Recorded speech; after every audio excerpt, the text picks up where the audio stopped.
We got the laptop today, so we can research some things, anything we need to figure out. Love that. I'm doubling as Jamie today. Wow.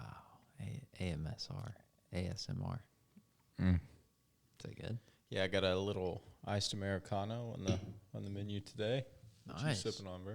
A Little Zev. Zevia? Yeah, a little Zevia. Where's that coffee from? This is actually called Matador. It's a new coffee brand here in town. Wow. It's pretty great. That's pretty cool. What is it? A tri-blend or a dual blend or? Crazy you said that right off the bat. It's a tri-blend. It's a tri-blend. Yeah. I think it's Brazil, Colombia, and Guatemala. Guatemala. If I'm not mistaken. Mm-hmm. And that's actually what Bowl Time uses. Our coffee shop. That's exactly right. Yeah, that's very interesting. Wow. I love that coffee. Yeah, it's great. Super dark, robust. I feel like depth to it. Mm-hmm.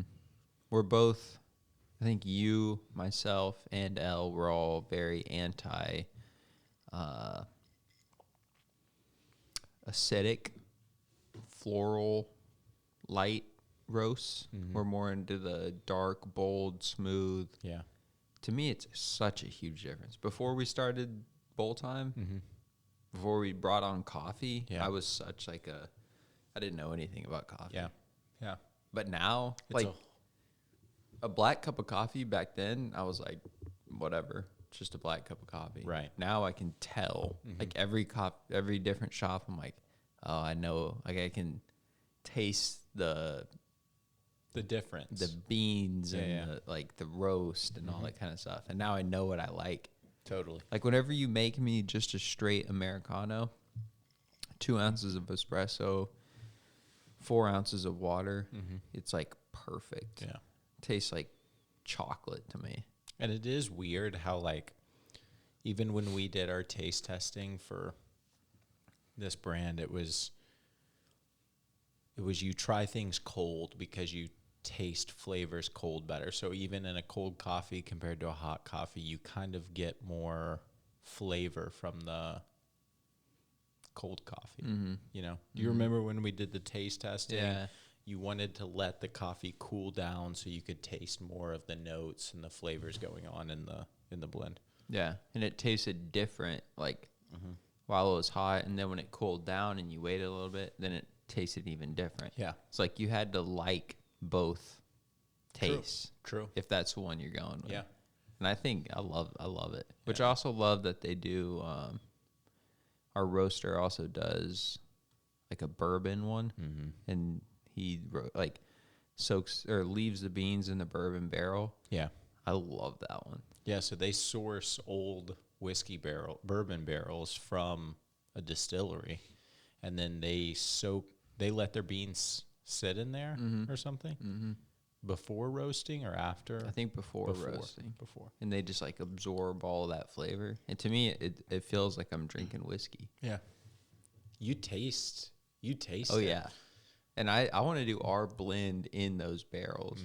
Which go good together. He said he's tried like different things, like different alcohol barrels, like not just whiskey, but like Yeah. I think that's kind of freaking cool. We feel as if we owe it to the listeners to kind of give you an update on Brazil. So as you know, we were waiting for that decision to come down on Wednesday. And yeah, we got to go at it again. So it wasn't the news that we wanted to hear. But as you heard in our previous episodes, I accepted it. Yep. It is what it is. It is what it is. And we live to fight another day. That's right.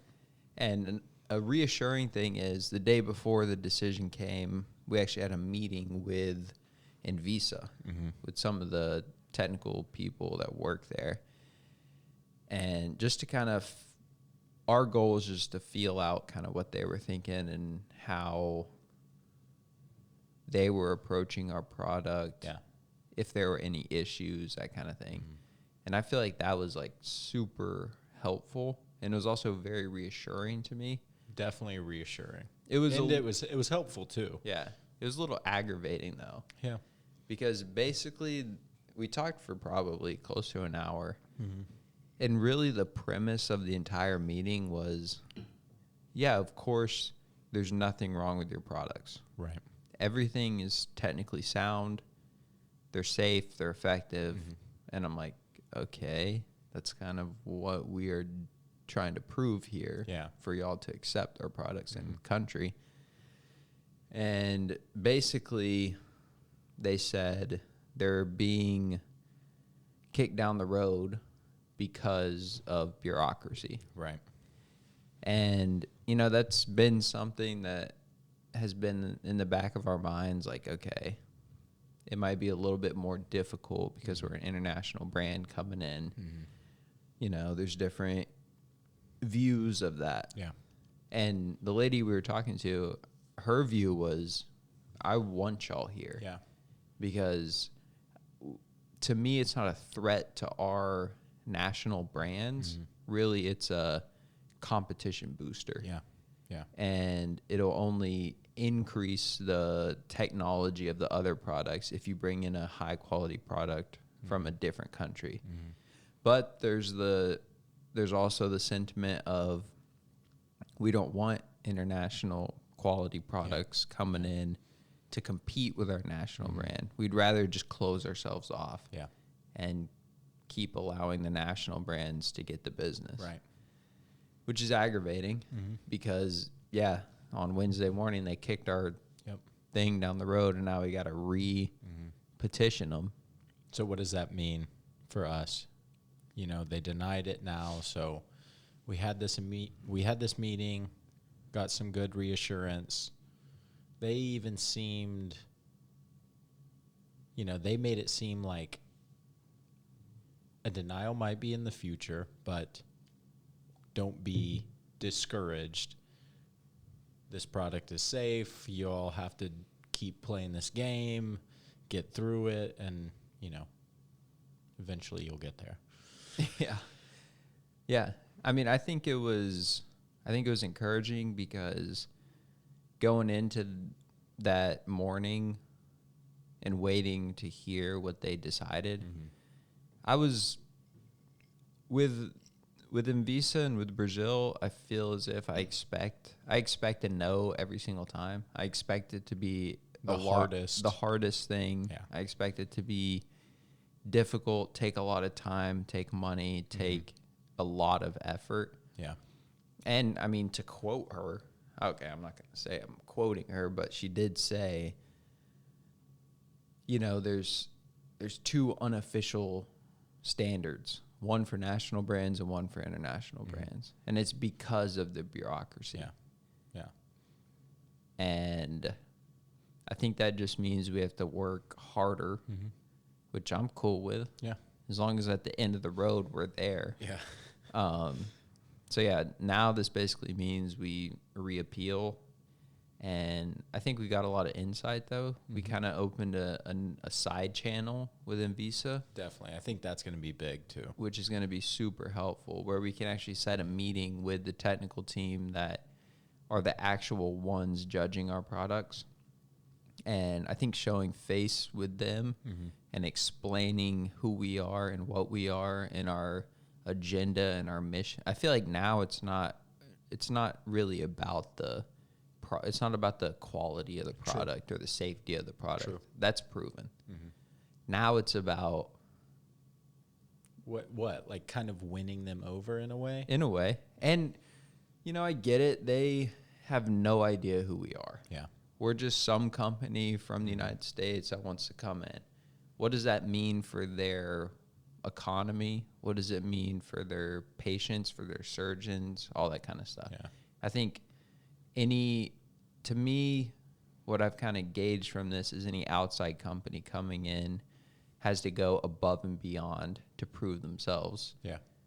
To deem themselves significant enough to where you're going to be allowed to do business in the country. Yeah.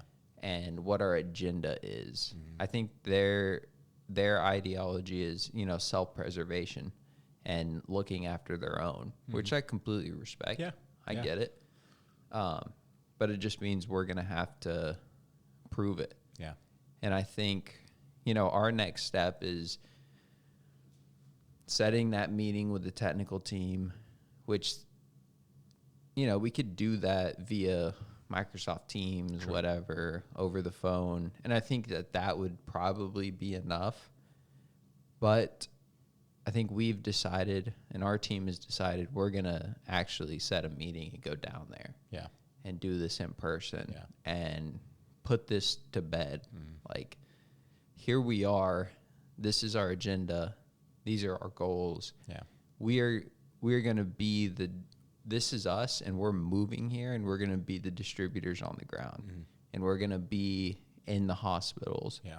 We're going to be with the surgeons, and we're bringing a product that and we know, and the surgeons know, and the hospital administration knows is a high technology product that is going to improve patient outcomes. Yeah.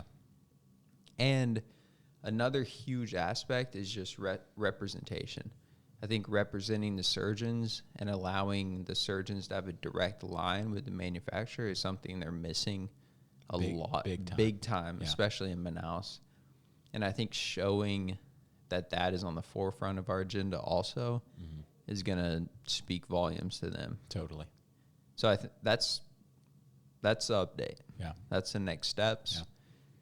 Yeah. It's Sunday right now, so we're waiting until Monday to set the meeting, and hopefully it'll be within the month, and we're going to go down there and get this thing wrapped up. I think with the Brazilian culture being how it is, I think showing face in person, their language is so emotional. It's so they're, the type of people they are. I think it shows a lot being there in person, talking with them, showing face. Hey, this is who we are. This is where we're going to be. Like you said, I think that's going to be big. Yeah. I think that's going to be big. I don't really have any. Ever since we've started this, I've never thought it's never going to happen. I've always just thought when it's going to happen, we're going to do this, this, and this, and this. And I still don't feel like it's never going to happen. I'm like, this is the next round, and you keep pushing, and you don't give up. And I feel like that's how it is with any project that is sort of pioneering a realm that hasn't been pioneered before. And I say that not in the fact of there hasn't been medical device in other countries. Yeah. Obviously, that's a huge industry. Yeah. But the idea of product registration and company representation being being us doing it in Brazil is pioneering. Yeah. I truly don't think, and I have never seen any other company that has been built in Brazil ran by a foreigner. Yeah. In this aspect and the registration and everything. Yeah. We don't have a Brazilian partner. We are the Brazilian partner. Right. And so that's something that I've never seen before. And all these huge medical device companies that bring their products into Brazil haven't seen before. Yeah. And that just kind of reinforces the fact to me that we have to be the Brazilians on the ground. We have to be at the meeting. We have to show face. Yeah. We have to prove it. Yeah. Because we're not Brazilians. And we're doing everything. The product registration, I mean, that essentially to Anvisa and to Brazilian regulatory companies has to be done by Brazilian regulatory companies, by Brazilian lawyers that specialize in regulatory. You were our lawyer. I'm basically the lawyer. Yeah. I mean, you heard the at the Anvisa meeting, she was like, who's your lawyer? Like, you need a lawyer to do the registration. And I'm like, I guess I'm the lawyer. Everything she was saying, this is what you need. You need a lawyer to do this, show this, prove this, blah, blah, blah. It's funny. She was saying you need a lawyer for this, this, this, this. And she didn't realize that we had already done that, but you did it. It's funny. She was like, you need a lawyer, blah, blah, blah. You did, but you did it all. Yeah. You were a lawyer. And I want it to, this next round of appeals, I want to be granted so bad, because I think there's a small part of me that just wants that, like, reinforcement of, I did it right. Yeah. We don't need a lawyer, and we could do it by ourselves. And I feel pretty confident that it's going to go through the next time, but it is, like, scary a little bit. Yeah. Because I'm like, did I just screw everything up? No. Self-doubt starts creeping in. Yeah. I've already reread all my appeals that I wrote. Really? And I've, like, quadruple checked every single code that because, like, everything correlates to a code in the regulatory system. Yeah. With the registration, it's all, like, whatever transaction you're doing or petition, it all correlates to an assigned code that means something. And there's, like, hundreds of codes that mean different things. And it's just a sequence of numbers. Yeah. And even just trying to find that is so time consuming. And it's all in Portuguese. I mean, we've been over this, but I just want to know. And I feel confident. I'm like, I know I did it right. Yeah. And you just said the products are quality and safe and effective, which is the whole point of Anvisa registration, is prove they're safe and effective so you can bring them to market. And I'm like, you just said it. Yeah. Like, can we clip you? And which move this along. Our translator did say, he said, I got the transcripts from the meeting we just had. And do you remember when she said, your products are safe and there's nothing wrong with them? And I was like, yeah. And he was like, well, we can use that in the appeal. He said, I have the word for word transcript so we can quote her. Beautiful. I said, sounds great, Jean, brother. beautiful. Great work, Jean, if you're listening. Dog. Absolute dog. He really is. Yeah. He killed it. Yeah. Killed it. So we had a translator that Oliver had met, and, you know, he's him and Oliver are friends now, and he kind of works for us a little bit on the side and helps us out where he can. And man, he's awesome. Yeah, I texted him today because he's our translator. So I mean, he's the one calling Anvisa and setting up meetings and all that kind of stuff. Has a background somewhat in law, so he's been working at a law firm for years. But I texted him after the meeting, or after we got the word, and just told him, you know, I sent him an outline of just what his next tasks are and stuff. And it took him a while to answer. And then when he did answer, he said, good afternoon. I'm on a hell of a rhinitis crisis. I don't even know what that means. I was like, oh, I'm so sorry. Are you feeling any better? I texted him that today. Yeah. And he answered and said, yeah, I feel good. On Monday, whatever, everything will be scheduled. I said, great. He said, I'm way better, though. Yesterday, I even drank some beers to celebrate a friend's birthday. I said, heck yeah, Jean. But he cracks me up. Like, he texts me to me, he's just such a stand-up guy. Like, I texted him after. He's done so much work. I know. Just on the back end. He's kind of like a hype guy, too.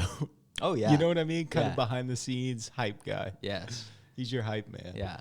And when I was asking him if he could be our translator for that meeting, he said, oh, I feel super confident about it. And I told him, like, what time, send him the link, blah, blah, blah. And I was like, oh, we'll send you some money for this.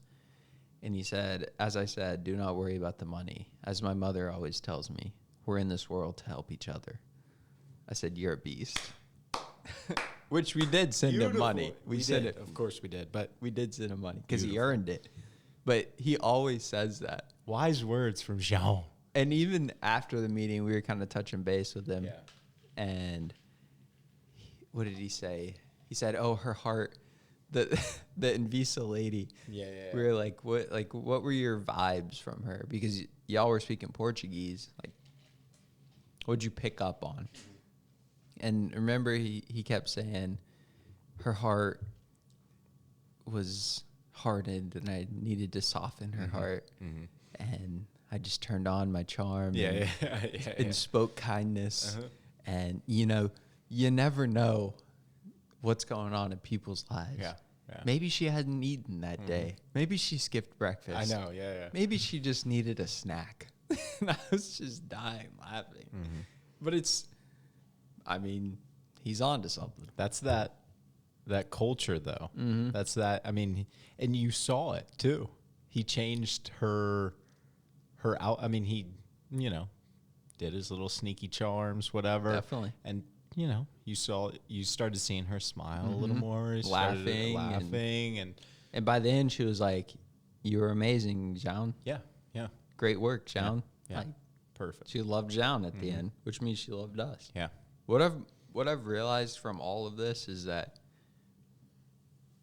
and we're young and we're new to international business and all this kind of stuff, and there's a learning curve, Yeah. and every day I feel like we learn something new with this project, and there's been ups and downs and a lot of great experiences too, a lot of great people along the way. Yeah. It's been awesome. But in the grand scheme of things, I've realized that as we're growing more and more into business, it's so much of it is I don't want to say a game, but kind of a game. Yeah. In the Totally. fact that just the fact that our products are safe and effective, but it's the bureaucracy, and it's just about persuasion Yeah. and proving yourself. Yeah. And that's kind of a game. It totally is. And just like Jean, tenderizing her heart by turning on his charm, like it's not black and white. Nothing's black and white. Yeah. There's so much nuance and finesse involved in it. And it makes it fun, I guess, but also frustrating as well. Yeah. Because Keeps you on your toes. yeah, the cut and dry of it isn't cut and dry. Like proving the safety and all this kind of stuff isn't enough. Right. It's not enough. Yeah.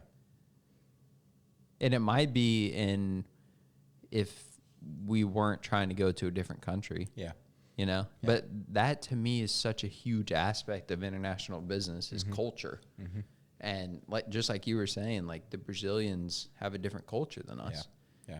So we must adhere Yeah. Yeah. if we're going to get anywhere. If we're trying to go to them and bring our product into their culture, Yeah. into their, system, Yeah. it's us morphing, adapting to their culture. It's not the other way around. Right. And that's what we're doing. Yeah.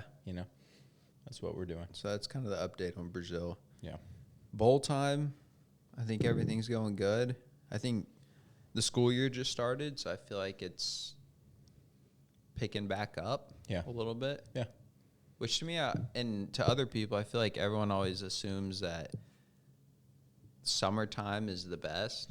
But I've kind of noticed that summertime, our sales always slow down a little bit. A little bit. And I think it's just because it's hot and people are out of school. And to me, it's like those are two valid reasons why it would actually pick up. I know. But I think people are on vacation. People are, they're not into the groove of things. Yeah. It's like taking time off in a way. Yeah. But now, even just with school starting, what are we? School started on Wednesday. It's Sunday now. Just those 4 days of being open since school started, best days we've had in 2 months. Yeah. Yeah. just compounding on top of each other. Like we're back into the numbers that we were when school was happening. Yeah. And so that's encouraging. I think that'll just continue to pick up. Yeah. I think with all the college kids back too, that helps as well. Yeah, definitely. Yeah. And, you know, we've got some ideas on some growth things that we've been going back and forth on. Absolutely. I think. Which we'll spill those beans when it comes time. Yeah, you're right. You're right. But we have been brainstorming some new ideas, and things of that nature. You know, Ollie and I, we're always chatting about something. We're always scheming about We're always something. scheming. In a good way, though. We're, just expanding a little bit. So, we'll keep you guys updated as we grow and expand. So, yeah, stay tuned for sure. And we want to start a vlog channel as well. Yeah. More so, I think for two reasons: to kind of build a platform. Also for fun, because we like doing that kind of stuff. Yeah. And I think that'll be a fun thing to do. Yeah. It'll be cool, I think, just for people to see, like, kind of behind the scenes of the shop. And then also just in our, I think we love striving for excellence, and we like pushing the boundaries of our bodies too. So even in a physical aspect, it's us, working out, whether that's running, lifting, being outdoors, kayaking, whatever. Rowing. Yeah. Sorry. You almost forgot the main one. Close one. Jeez, Close man. one. Yeah, but it'll be fun. We'll drop some stuff soon, and stay tuned for that too. We're always working on something. Yeah. We got some stuff. Some stuff up the sleeve. Yeah. I think that'll be that'll be fun. UFC 319 just took place last night. Henry, you want to break this down for us? Let's just give it up for Dana White for what a card. What a card. Good Lord. Good job, Dana. God. If you're listening. You want me to kind of like go through the go through the card here? This was what This is the biggest fights of the year. That's what Henry says. Every single fight night, it's the biggest fights of the year. I mean, how is it not? Fair enough. Gosh. Fair enough. What a card, though. I mean, the lineup, the names, Okay, I kind of want you to break down. I was curious about. Let's just start at the top of the main card. Maybe do the last prelim fight, because that was a big name. Edson Barbosa and Drakkar Close? No, Klaus. the one before that. Oh, that's early prelims. Eric Nolan and Bisangar Susurkaev. Susakayev, I think. 10-0. Yeah. Undefeated. Submission, second round. So this was a rear naked choke. This was an interesting one because Susurkaev, is that his name? Susurkaev. So this guy is a team member of Hamzat Chimaev. Just fought on Dana White's Contender Series 4 days before UFC 319. So had a fight, got booked, or Dana loved him, loved what he did. He fought 4 days before Saturday. Then he asked Dana specifically, hey, will you let me fight on this Saturday, 4 days from now? Dana White was like, hell yeah, we'll do it. That's quite unheard of, right? Unheard of. 4 days is nuts. What was his fight like 4 days before? It was a beautiful, dominant performance. Did he take a lot of damage? Or no? Okay. Stopped the guy with a teep kick up the middle. So it was like digging those toes to the liver, catching him right under the rib cage. Jeez. Just absolutely. It was one shot. Dude folded. That was it. So not a lot of damage taken. 4 days later, hops on this card. I'll tell you this. He was getting worked that first round. Really? I was like, Eric Nolan, okay, big guy. And second round comes out, gets the early finish. Pretty impressive. He looked so calm, loose. You know, for a guy, first fight in the UFC, that's pretty wild to be that calm. I mean, you're on a big platform, you know. UFC 319, they were saying the stadium was packed before the main card even started. So that's pretty big. Just so calm, confident, just looked like he had been doing it for years. So he trains with Chimaev? So he's about it. He's about it. Russian man. Big, 10-0. Tall, long. Took a first dub in the UFC. Yep. He was kind of the main fight of the prelims. Yeah. Low key. Yeah. Okay. Very interesting. So now we move on to the main card. Kicked it off with Tim Elliott versus Kai Asakura. Tim Elliott's been around for a while, right? Tim Elliott's been around, man. What a fight, dude. What a freaking fight. Guillotine. Yeah. Wow. Second round submission. Second round. Was it later in the round? 4 minutes, 39 seconds. Yeah. So it was almost the end of that round. Jeez. And Kai Asakura's, he's pretty good. His striking is so clean, crisp, just beautiful. The first round, he really did a well job of just such clean striking. Tim Elliott's such an awkward, like, always jumping and, like, throwing these weird feints, and, like... Is he like, oh, God. Keeping his hands down. Cody Garbrandt? A little bit. Doesn't Cody Garbrandt kind of Dominic dance Cruz around? Is like that, too. Has his own weird, unorthodox style. Yeah. Tim Elliott's the same way. A little bit older, been in the league for a while. Yeah, 22, 13, and 1. I'm pretty sure a lot of fights. He just tied or passed the most wins in that division that night. Yeah, I heard they asked Dana about him because that was his last fight on his contract, or he had one more, something like that. And they were like, "You gonna keep him around?" And Dana was like, "Hell yeah, that was if he wants to." That was one of Tim Elliott's biggest wins. I mean, also Kai Asakura is like he's a force. Like, he's going to be a problem in this division. And for Tim Elliott, you know, he didn't have a ton of success. The first round got clipped a couple times, came out second round.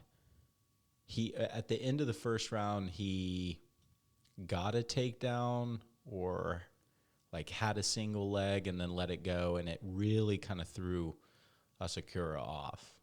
You know, in his first fight in the UFC, he really got dominated on the ground, and I think he really started questioning himself. He's like, I can't let him take him down. So it kind of threw his game off that start of the second round. And you saw Tim Elliott land a couple shots. Nice. Not a ton of damage on Akura, but ended up taking him down and just submitting him. It was beautiful. I mean, good work, Tim beautiful. Elliott. What was the choke? Guillotine. Okay, yeah. That's right. Okay. And then next we had another banger. I'm going to have to go. See, I didn't catch all these. I got to go back and rewatch all these. But next we had MVP and Jared Cannonier. Yeah. And I just learned that Michael Venom Page was like a touch fighter. What's that called? He's a point karate. Yeah. And that background kind of shows in his UFC fighting. Yeah, his style is such a point. He's very light.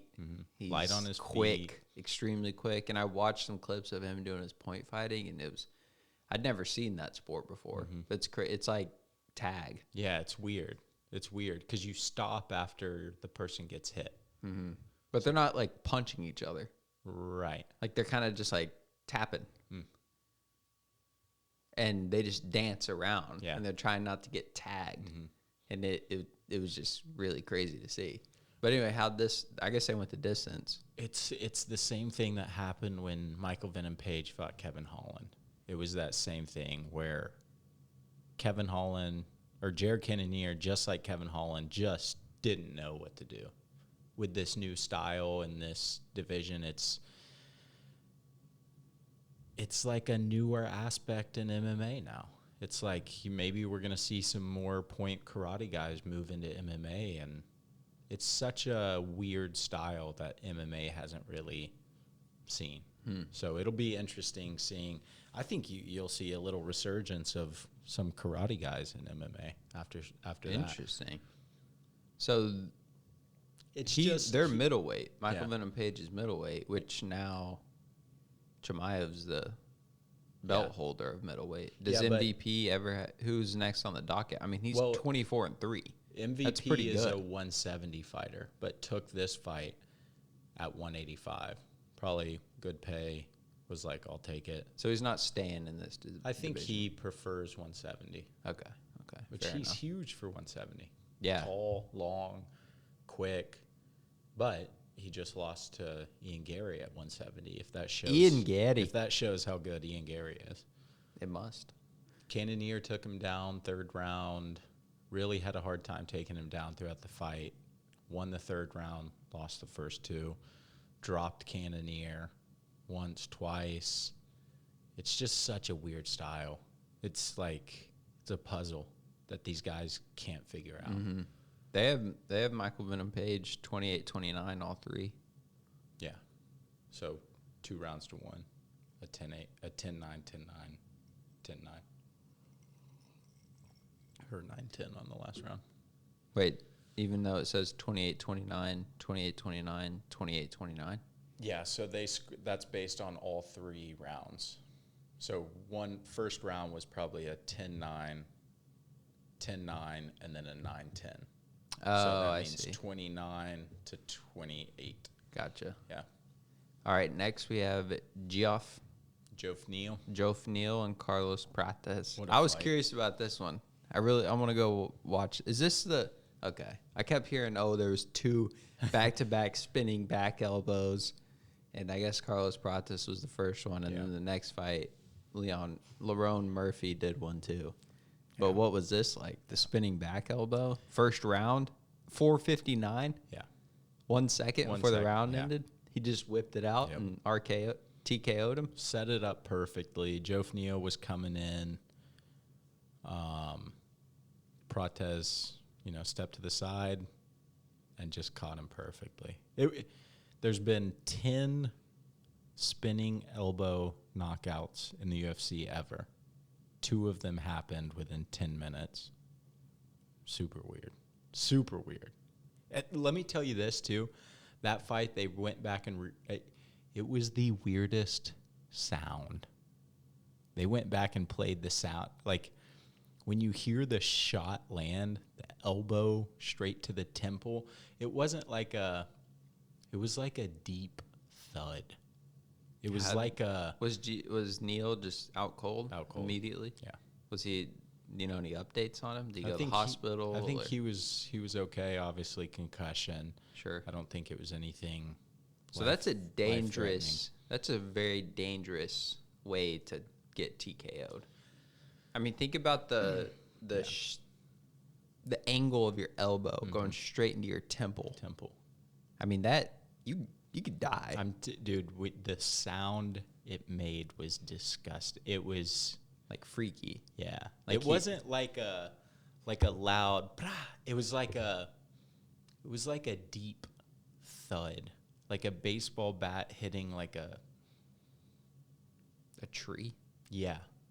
Like just a like he absorbed the yes. It was and his brain probably just went back and forth. Dude, I'm telling you, it was a weird sound.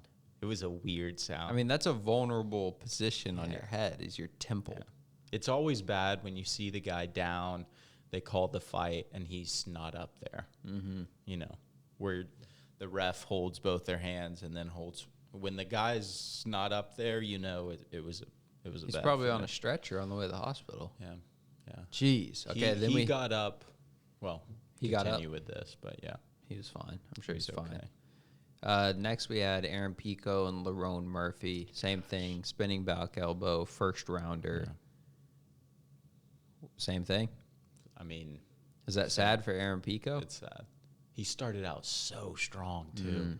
I mean, looked great, dig into the body. I mean, the power he has and the way he throws, it's everything. I mean, digs to the body, it's So nasty. Are Lerone Murphy and Carlos Pratas tied in any way? Fight can't, or like, coaches, anything, any overlap there in their training or?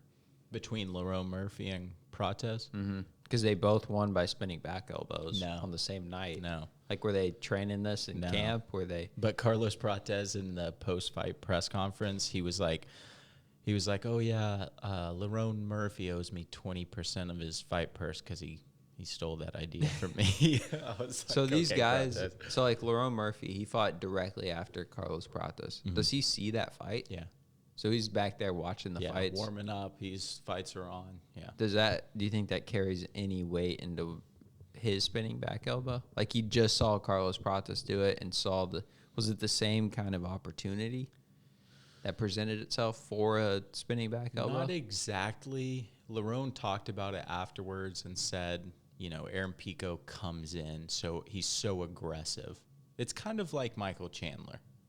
He comes in so aggressive that against a really skilled fighter, the skilled fighters, you can't be overly aggressive on a really skilled technical fighter who's gonna read that, make the read, and connect with a spinning elbow. I mean, Lerone Murphy read that perfectly and said, "I'm gonna catch you coming in," and dropped it and killed Aaron. I mean, it looked like a murder. Oh my god! It looked like a murder, bro. I think they said he went to the hospital. That was worse. That was a worse one than Really? Neil. Yeah. Was he just out cold too? Yeah, and just wasn't getting up. It was scary, and this is 3 times this year that you see former Bellator PFL guys try to come into the UFC, fight these top 5, top 10 guys. Can't hang. Jeez. I mean, you're talking about the big names in Bellator, PFL coming. Can't hang. It's a different league. Different league. So is he going to get a title shot? Because he's 17-0 with 1 no contest. He's got to. I think he's 9-0 in the UFC. So this is featherweight. Yeah, I think he had a draw and then went on a 9-fight tear. Who's the champ of featherweight? Alexander Volkanovski. And right after the fight, Volks tweeted out, "I'll see you soon, Lerone." Who's got that one? It'll be interesting. I mean, Volks is a different animal. Volks is a dog. Yeah. He's a straight up dog. I mean, Lerone's definitely up there. We'll see. There's levels to the game. We'll see how Volks handles it. that would be a fun one. Yeah. And then Yeah, Aaron Pico got murdered. It was sad. I was excited to see him. he'll be back. Young guy, really has some great momentum. And Do you think Dana brings these guys in from Bellator just to show his superiority? Is he rooting for Lerone Murphy? No, his but UFC guy. I think Aaron Pico is going to be great. I think he's going to do great in the UFC. I think it's just, Michael Chandler's that way too, where that fight IQ of being too aggressive, not aggressive, that just comes with experience. And unfortunately, Chandler, stubborn about it. Mm-hmm.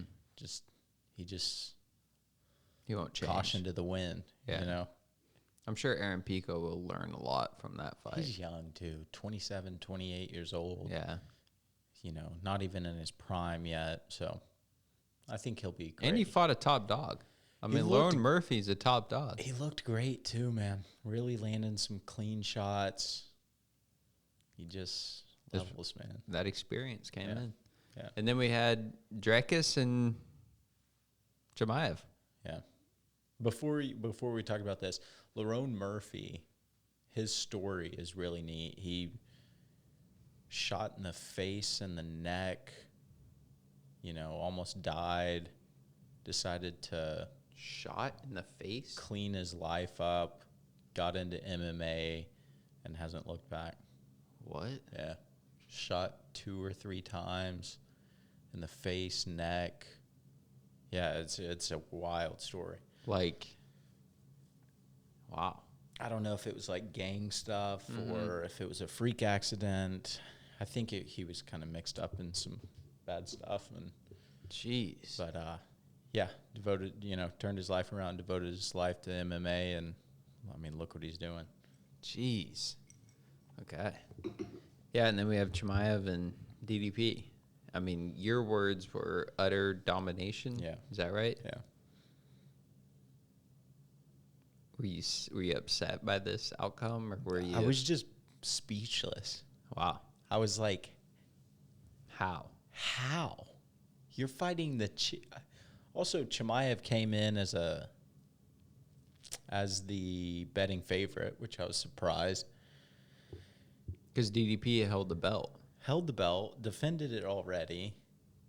I mean, on a tear, and then gets demolished. Jeez. And you look at Chimaev had a real close fight against Gilbert Burns, and that was at the weight class below DDP. That was the biggest thing for me, was like, it's going to be a lot more difficult for him because he's going up a weight class. I mean, and it DDP almost looked easier for him. It was very strange. Maybe that's just his natural. I guess he's really about it. Maybe the higher weight class brought him to his natural strength, which is actually stronger than DDP. Yeah. And stronger than these guys in this division. Maybe cutting down hurts his strength. I mean, I'm sure it does. Yeah, totally. So going up, maybe that's just more natural for him. Is he going to stay there? Yeah, I think so. Actually, he talked about going down to 170, fighting for the belt, and going up. Said something about being a 3-division champion. I mean, if anyone could do it. It's him, and nobody's ever done that, so. He looked like a crab. The way he was grabbing DDP and just slinging him around, and then crucifixing him, just the demoralization of that. I mean, manhandled him. Yeah. I saw something online, and it was, I think he said it, like,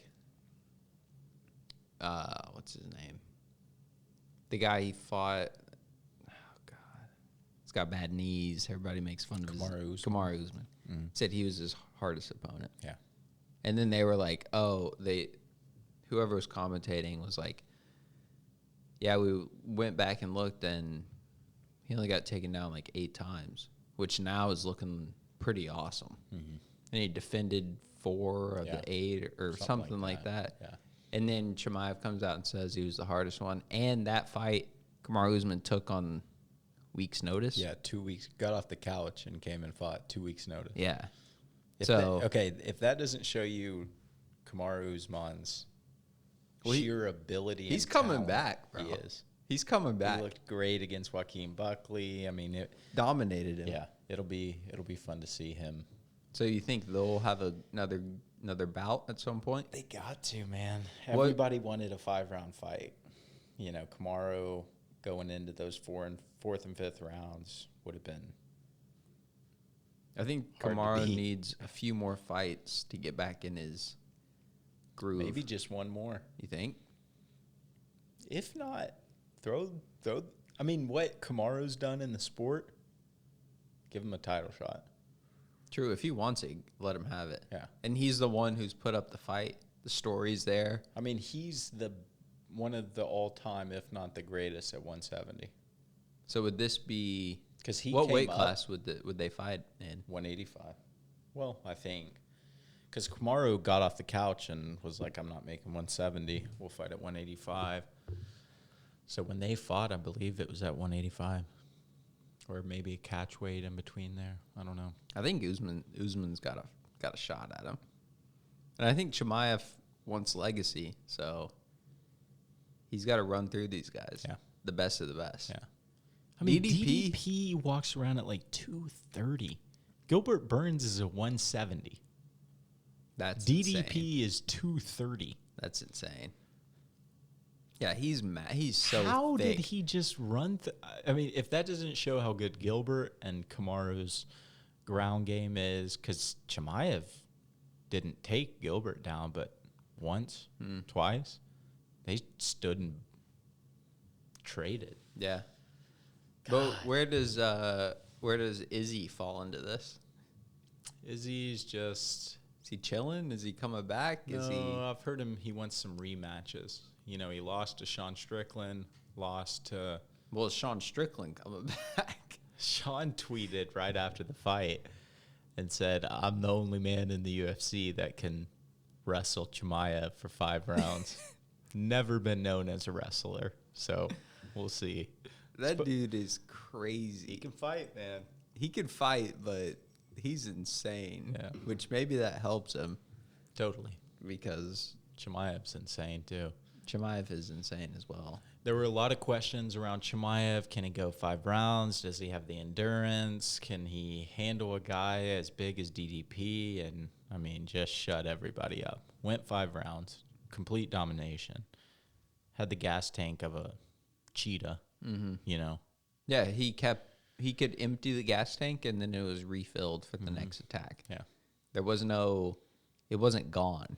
It just kept refilling. Yeah. Is there any speculations here? Coach Cal, baby. The garage. Oh, that's right. That's what it was. I think so. I think that played a huge part into it. And he weighed 183 at a 185 weight class. Coming in a bit leaner than his last fight. A lot more endurance.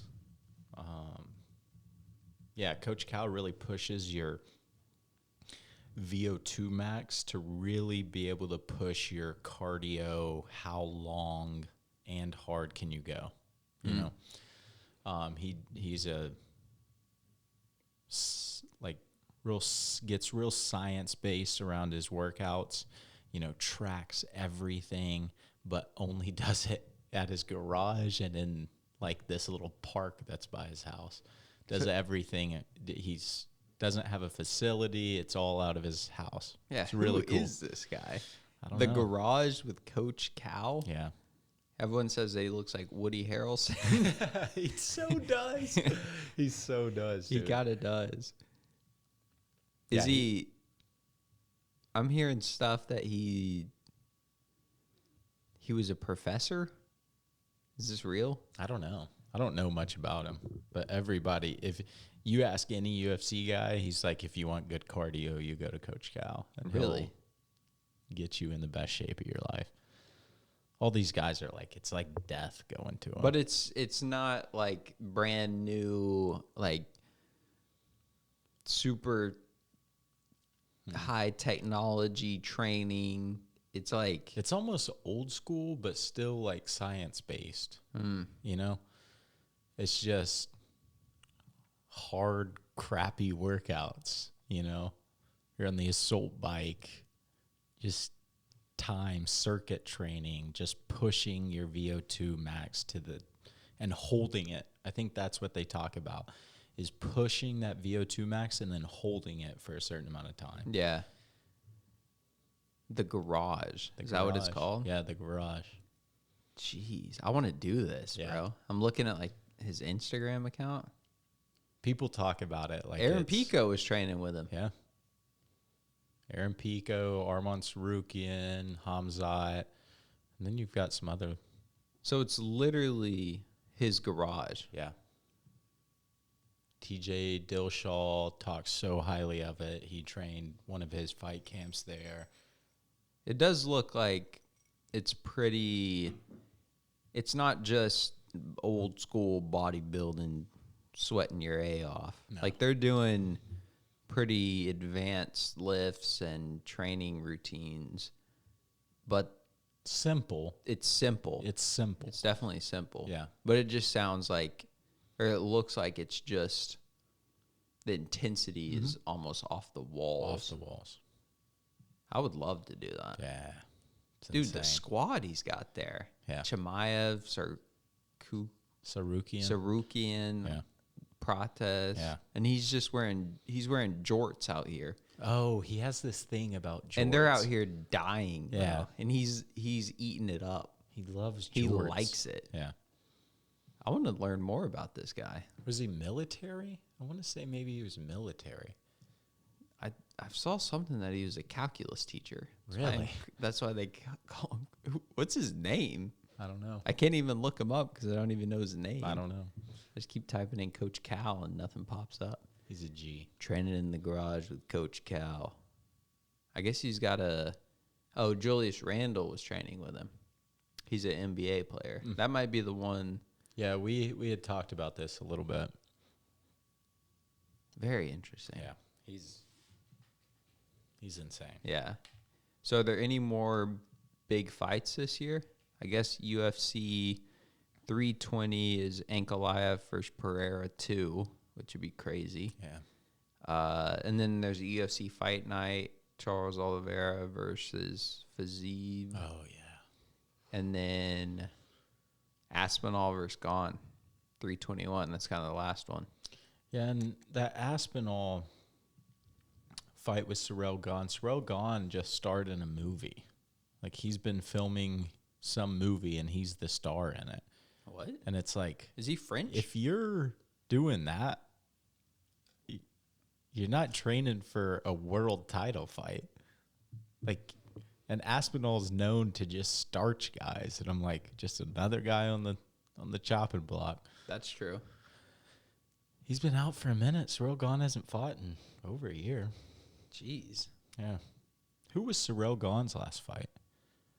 Ciryl Gane? Yeah. Let me tell you. Cyrilgane. Oh, they're fighting in Abu Dhabi. For epic heavyweight title. October 25th in Abu Dhabi. Dang. Ciryl Gane beat Volkov, That was his last fight. I think. He's a dog, though. Yeah, he's good. His striking's His nuts. tattoo on his chest. Yeah, So dope. yeah. He's got the spine tattoo. So it'll be almost a year since his last fight. Wow. He fought Volkov December 7th, 2024. And his next fight's October or something. That's right. Jeez. And he won by split decision. Mm-hmm. Close fight. So that's what got him the title fight? Or he holds the title? Yeah. He doesn't hold the title. Oh, okay. But technically, this is an interim fight because John vacated the belt. Oh, my God. It's ridiculous. Aspinall. Yep. Okay. What about the White House fight next year? Sounds like that's happening. Oh, yeah. It's happening. I want Connor on it. Put Connor on it. I want John Jones on it. Never. It's not going to happen. Dana said it's 1,000,000,000 to 1 odds that you get me. They asked him all about it after the fight. Saying there's a chance. Are you saying there's a chance? He said, I'm no odd maker, but if I had to choose, it would be 1,000,000,000 to 1 the odds of me putting on John Jones at the White House. I think he might do it. $30 million That he turned down? turned down. I don't know if I'd ever turn down $30 million. Even if it meant I had to go to the hospital. I'd say, put me in, coach. I know. Legacy? Let me hit the canvas. Legacy or $30 million? But also, he could have won. He could have. He could have. But if you don't even trust your own self, Yeah. that says a lot too. He's a wild man. He's an odd duck. Does he live in Vegas full time? Do you know where he lives? New Mexico. Kind of get away with anything down in New Mexico. I think New Mexico. Albuquerque. Maybe. Yeah. Jeez. Yeah. Yeah, odd man. One of a kind. You ready for fall? Hell yeah, man. I'm ready for some cooler weather. I'm getting tired of this hot weather. God, dude. It's freaking hot. It's really hot today. It's like 100. Yeah. Is it really? Yeah. Jeez. I got to hit a run still today. You might need to wait till it gets dark. Oh, I got to make granola too. Wow. You got a lot to do, son. Got men's group too. Yeah. I don't know if you're going to make that. We'll see.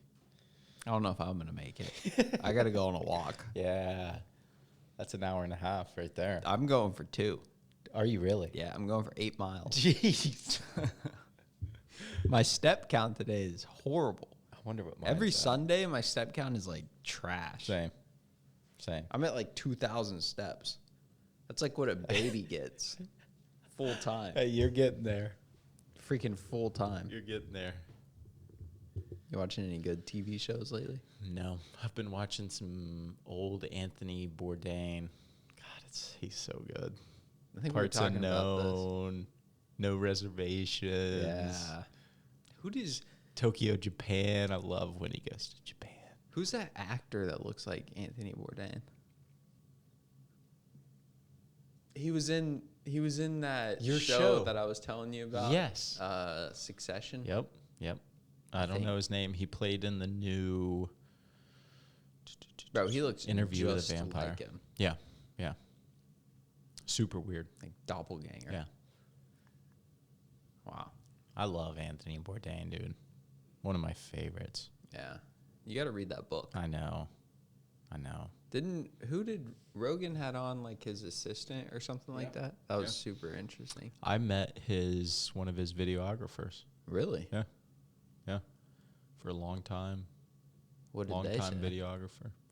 He was doing some kind of photography course at the school I was going to for photography, and he went to the same school, ended up finding his way to New York, started shooting with Anthony, and super cool. Shot presidential stuff and did a ton, but he went to the same school that I was studying photography at, and so he called in one day, and we had a kind of a little course that he taught, and went through some stuff. We got to ask him questions, that kind of stuff. But it was cool. He's one of the best, man. He's one of the best. I think he is the best. Yeah. Just the way he talks, his personality, it's his style. He's just cool. Yeah. You know what I mean? He's just a cool guy. And it's not fake cool. No. It's like who he is. It's like real cool. Yeah. It's real Jeez. cool. Yeah. Any hot takes for us? Let's see here. Not really. I've been out of the politics game for like a week, so now I don't know anything. That's right. You're out for a week, you don't know anything. I know. Absolutely nothing. Except I did learn. I've been watching this TV show called Designated Survivor. Mm-hmm. Great show. Pretty good show. Decent. Presidential stuff? Yeah. I might have seen the first season of this. Really? Everyone gets taken out and he becomes the president. Yes. I started this a long time ago. You didn't finish it? Uh-uh. I'm almost Or I done with watched it with friends or something. It's only I don't like know. 3 seasons or something Okay. like that. But evidently it's real. Oh, what? Like there's always a designated survivor. Whoa. It says it's a government official, usually a cabinet member, who's chosen to be kept in a secure location during events where the president and other high-ranking officials in the presidential line of succession are gathered together, like the State of the Union. Wow. And the purpose is to ensure that if there's something that happens and everyone dies, that they have someone that can become the president. Dang. Isn't that kind of crazy? Yeah. So, like, during the State of the Union, there's somebody tucked away. Just waiting for his time to Yeah, shine. yeah. And they probably choose the person that it's probably someone in the cabinet. Yeah. So they're like, we don't really want him here. Let's put him in a safe house tonight. We don't like Jimmy. Yeah. Put Jimmy up Let's there. make Jimmy the designated survivor. And then Jimmy becomes president. Yeah. And everyone's like, oh, God. Why'd we put Jimmy in there? Dude, that's crazy. Isn't that kind of weird, That though? is crazy. Yeah. There's so many weird things like that are so interesting to me that exist that we don't even know about. Yeah. I mean, just like that. Like, I mean, how many other little, things that happen, like, procedure-wise that we have no idea about? the show has given me, honestly, kind of a new perspective on the presidency. Really? Yeah. Good or bad? Just how muddy it is. Yeah. It's so damn muddy. I don't think, after watching it, I'm like, it feels impossible to win. If you're the president, I mean, you're always losing, kind of, in a way. Yeah. I mean, you have little wins, but think about if you're the leader of the free world, if you're the leader of the United States, just the games going on, the leveraging, you want to push an agenda, you want to push a bill, you want to do this, but it's like you have to trade for this and that. And then all the bull crap that comes with it from all the news media that are saying, like, just bringing up this and that and this and that. It's like if one thing changes, you have to... It's tied to so many other little things that you have to make sure it's okay with so many other lines right with other people's agenda, and it's that seems impossible almost impossible. Yeah, because I really don't think that if the president actually wants to get anything done, he really. Like, the president can't actually do what he wants to do. It's always a give and take. Yeah. And, to the public, like, just as a citizen, you look at the president and you're like, why aren't you doing this? Why aren't you doing that? Why aren't you doing this? You should be doing that. Like, is this not important? Why is this not important? Why is that important? And then you look at it and you're like, can it be morally driven? Yeah. Like, can it be? Or is it just all a huge, I don't know. Yeah. To me, that's almost like it's just too corrupt. There's too many moving parts. Yeah. You know what I mean? Yeah. Like, watching the show, like, he'll want to do a bill or push an agenda or something, and for moral reasons. Like, it makes sense morally. But then he can't because the press is running some story about that he killed his wife and she's a Russian spy. And then he's got to put this out, and his kids are reading it and seeing pictures of their dead mom on the internet, and it's like, it's ruthless, bro. Ruthless. Yeah. It's almost, I think the next president should be single. Really? Yeah. Why is that? Because then they don't have the family. Just easier on them. Yeah. They can just be a lone wolf out there. Yeah. You know? Got any good takers? I'll think about it. Yeah. But it's so much baggage. Yeah. The presidency is so difficult. So now I'm like, dude, should we give them more grace? Maybe. Or should we push them harder? You know? I don't know. Yeah. Maybe give them more grace. I mean, think about... We were talking about this the other day. The amount of travel in general. You know, I don't know how old our president is. Close to 80. And he's on a plane traveling every single day almost, flying all over the world. That's got to take a toll. Oh, yeah. Just that. Yeah. That's just a small part of it. Yeah, super small part of it. Super small. And sleep deprivation. Yeah. I wonder how many hours on average the president of the United States sleeps. Can't be a lot. There's no 8 hours. Yeah. Yeah. And it's a different world. Yeah. Like, if you're the president, how did, like, citizens like us, just normal people, how do we expect a president to relate to actually how we're feeling? I mean, the president kind of lives in a bubble, right? Yeah. I mean, Totally. they don't see everything. They don't hear. I mean, maybe they hear the frustrations and stuff, but it's kind of all packaged in a way. Like, oh, this group in this region feels like this, and you're polling like this there, and here's the sentiment of this group over here. Yeah. But you got to win over this demographic over here if you want to get this bill passed over here. Right. And then be careful of everything you say, you know? Mm-hmm. Yeah, you have a different lens of the world than your average Joe.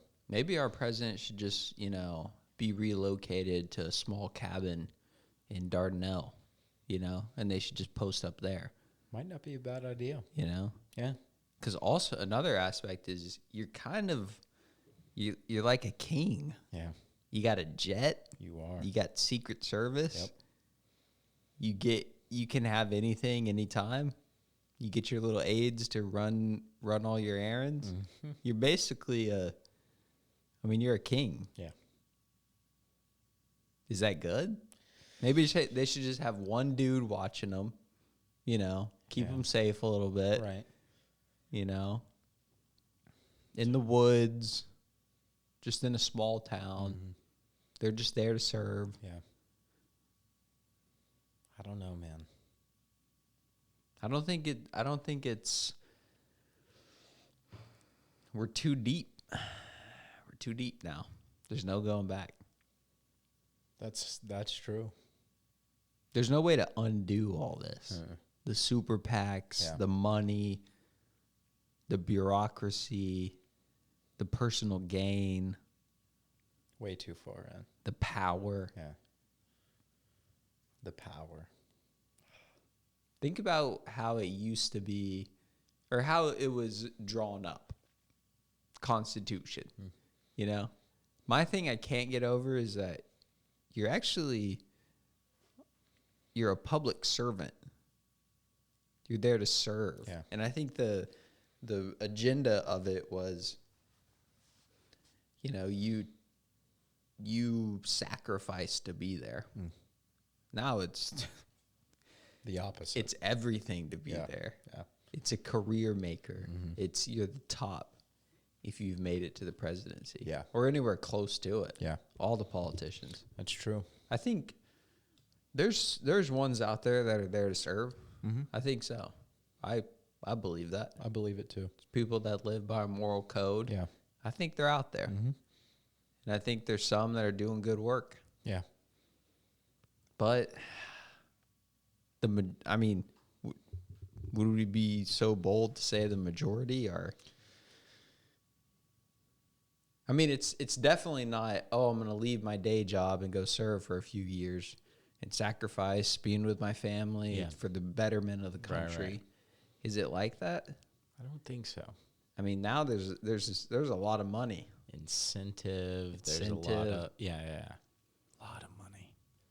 Think how much money's involved, bro, in politics. It's kind of scary. Like, how much further can this great experiment go? I don't know.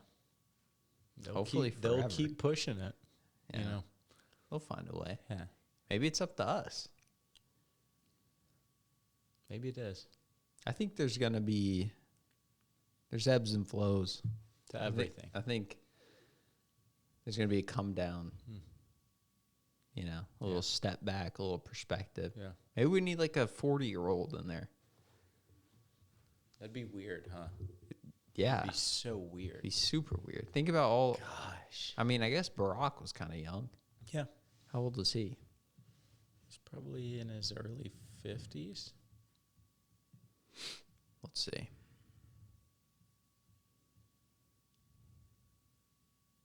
He could have been... Well... Early 50s. That's my guess. Trump is 70. He was 78 at inauguration. Wow. Oh, he's the oldest president ever elected. Really? Yeah. And Joe Biden is the second oldest president ever elected. Wow. Jeez. Here we go. JFK, second youngest president ever, 43. Wow. Out there doing his thing. Dog. and then freaking gets assassinated. Yeah. What the hell? Theodore Roosevelt was 42. Was he really? Yeah. He was our youngest? What a Youngest gangster. president ever. What a gangster. Barack was 47. Bra. Okay, they honestly used to be younger. Well, maybe they were onto something back then. Like, you know? we're looking at 40s, 50s, 60s, and then the past 3 presidents, Trump was 70, then Biden was 78, and then Trump was 78. Okay. That's insane. We need to Went from 42 to 78. Yeah. Just a quick little double. Ran the double on them. Jeez. Yeah. But then again, you look at longevity. I mean, these guys are middle-aged. 78. If they're going to 160, baby, this ain't nothing. They ain't making it. The 160. Ain't no way. I think the stress of the job is... It's too much. Yeah. I'm fascinated by this stuff. It's too much, man. Dude, Jimmy Carter, 100. He was a hondo. What do you mean? He lived to 100. Jimmy Carter The did? only former president to have reached 100. Wow. Jimmy Carter. Yeah. I wonder what he was He died. was doing different. He died recently. December of last year. Really? Yeah. Isn't that crazy? He lived for 43 years after he was president. Dang. He had 43 more years. Dang. You think... So when was he president? 80?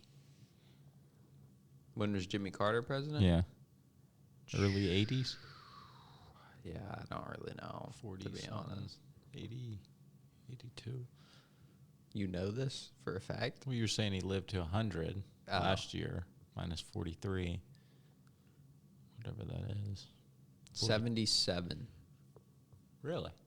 Yeah, that's when his term was Started. Yeah. Huh. Wow.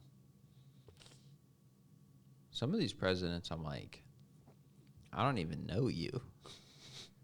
You know? Yeah. I mean, Chester Arthur? You ever heard of him? Chester. Never heard of a John President Tyler? Chester. John Tyler? JT? You know JT?